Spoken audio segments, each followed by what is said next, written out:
मुख्यालय बड़वानी पर आज नर्मदा बचाओ आंदोलन संगठन के साथ संयुक्त रूप से जुड़े हुए संगठन कार्यकर्ता पदाधिकारी डूब प्रभावित ग्रामीण क्षेत्र के लोग आज जिला मुख्यालय बड़वानी कलेक्टर कार्यालय के मुख्य द्वार पर पहुंचकर महामहिम राष्ट्रपति द्रौपदी मुर्मू जी के नाम अपनी प्रमुख मांगों को लेकर एक ज्ञापन सौंपा।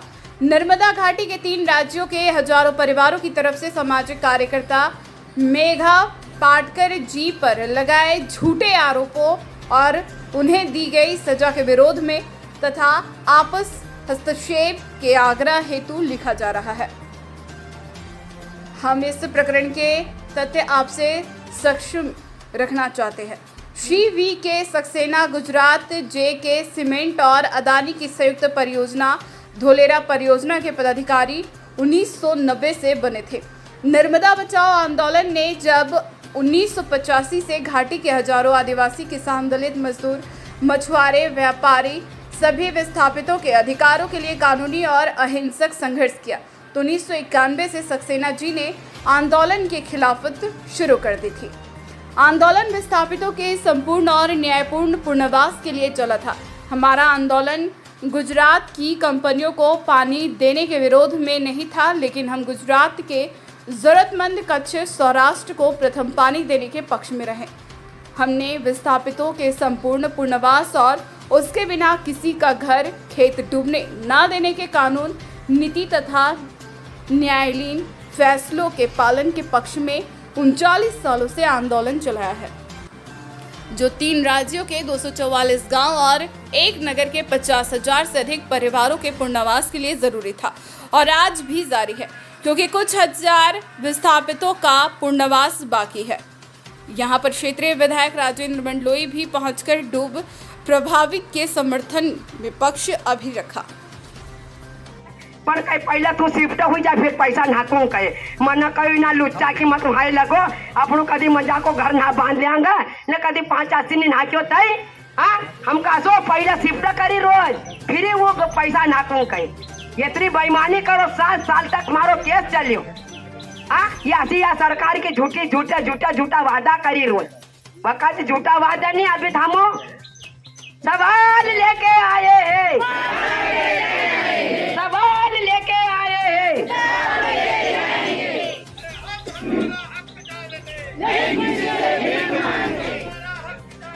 नहीं किसी से भी। मेरा नाम राहुल यादव है, नर्मदा बचाओ आंदोलन कार्यकर्ता हूँ। आज यहाँ पर धरना प्रदर्शन किया जा रहा है। विरोध प्रदर्शन किस बात का किया जा रहा है? जैसे सामाजिक कार्यकर्ता मेधा पाटकर जो हमारे नेत्री है, उनको सजा जो 1 जुलाई को जो सजा की 5 महीने सजा और 10 लाख का जो जुर्माना किया गया, उसको आज हम राष्ट्रपति के नाम से ज्ञापन कलेक्टर और कमिश्नर के नाम से दे रहे। राष्ट्रपति तक पहुँचे जाने वो जो मेधा पाटकर को जो सजा दी उसको रद्द करना चाहिए और इसको लेकर हम यहाँ पे कलेक्टर कार्यालय में ज्ञापन देने के लिए आए हैं। और इसके अलावा कोई अन्य मांगे हैं भाई? जैसे जो मेधा पाटकर ने जब अनशन किया था और बाकी आंदोलन के लोगों ने अनशन किया था उस समय चिकलदा खेड़ा में, उसके बाद में कमिश्नर महोदय और कलेक्टर, धार कलेक्टर और बड़वानी कलेक्टर सभी लोगों ने आश्वासन दिया था कि हम पुनर्वास के जो मुद्दे हैं उसको करेंगे। तो अनशन खत्म होने के बाद ही जस्ट अनशन समाप्त होने के बाद शिविर लगे अलग अलग जगह बड़वानी जिले में, करीब हर जगह जिले शिविर लगे।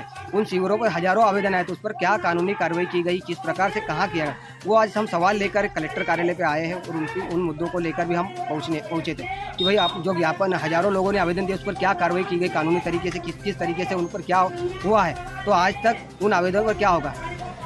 अच्छा, बड़वानी कलेक्टर का क्या सहयोग रहा है आपके साथ? आपका अभिप्राय करिए।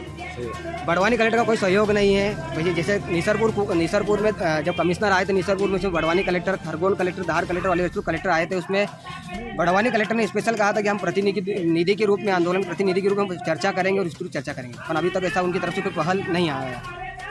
आगे रणनीति क्या रहेगी आपकी? और संघर्ष करेंगे, अलग तरीके से संघर्ष प्रक्रिया करेंगे, आंदोलन तेज करेंगे। प्रभावित के प्रतिनिधिगण, जैसे कि नर्मदा बचाओ आंदोलन का लंबा संघर्ष रहा है और इस लंबे संघर्ष के बाद जो सरदार सरोवर परियोजना के अंदर प्रभावित हुए हैं उनका विस्थापन हुआ है, लेकिन आज भी कई लोगों का पूरी तरह से पुनर्वास नहीं हुआ है। इस पुनर्वास में सबसे ज्यादा आज जो प्रभावित हैं वे लोग कहीं ना कहीं भूमिहीन कृषि मजदूर थे या मछुआरे थे या जो गरीब लोग हैं।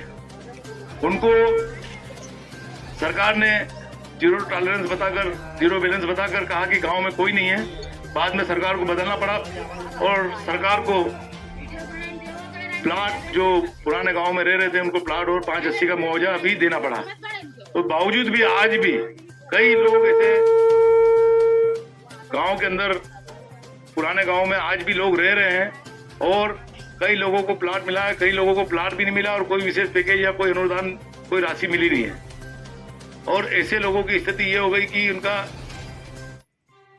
कोई देखभाल करने वाला नहीं, कोई देखने वाला नहीं। सरकार आज की तारीख में गूंगी बहरी हो गई है।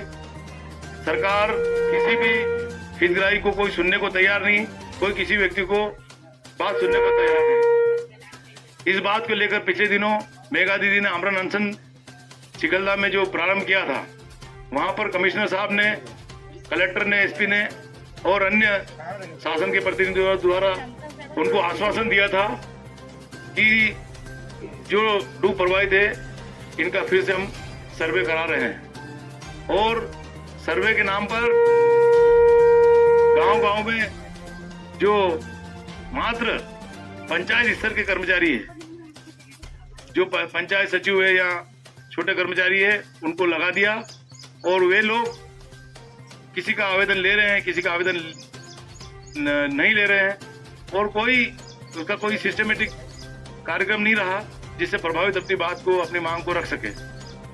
तो ये जो कैंप आयोजित किए थे, उन्होंने जो आवेदन दिया, हो सकता है कि रद्दी की टोकरी में ये चले जाएंगे।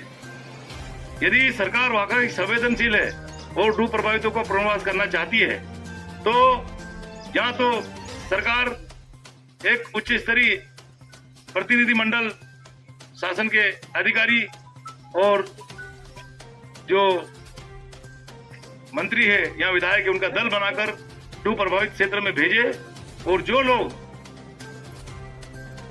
पात्र हितग्राही है, जिनको आज तक प्लाट नहीं मिला, आज तक 580 नहीं मिले, आज तक उनका कोई पुनर्वास नहीं हुआ है, आज तक उनको कोई मुआवजा नहीं मिला है, ऐसे लोगों को चिन्हित करके उनको लाभ दिलाए।